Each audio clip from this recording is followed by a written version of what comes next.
अनंत T दे refresh हमी।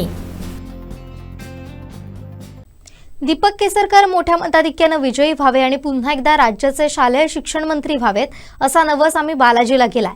त्यांच्या विजयानंतर कोल्हापुरातून मंत्री केसरकर यांची हत्तीवरून मिरवणूक काढणार असल्याचं प्रतिपादन महाराष्ट्र राज्य विना अनुदानित शिक्षक संघटनेचे राज्य उपाध्यक्ष खंडेराव जगदाळ यांनी केलंय। 15 लाख लोक आमच्या संबंधित आहेत आणि सगळेचे सगळं मतदान युतीला पडणार आणि केसरकर साहेबांना पडणार। आणि साहेब, आम्ही आज बालाजीला आमचे लोक जाऊन आलेत नवस बोलून की तुमचा विजय व्हावा आणि परत तुम्हीच शिक्षण मंत्री व्हावं। पठाणकोडोलीचे देवस्थानचे इथं मंडळी आलेले आहेत, त्यांनी पण बिरोबाला नवस बोललेला आहे। तिथली मानाची काठी आणि मानाचे घोंगडे घेऊन आलेत फक्त तुमचा सत्कार करायला।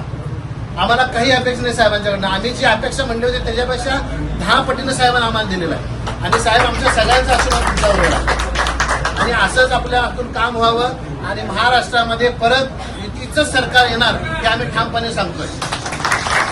साहेबांच्या कोल्हापूरमधून हत्तीवरून आम्ही मिरवणूक काढणार आहे। आम्ही थांबलेलो आहे 100%। तुमच्या हत्तीवरून आम्ही मिरवणूक काढणार।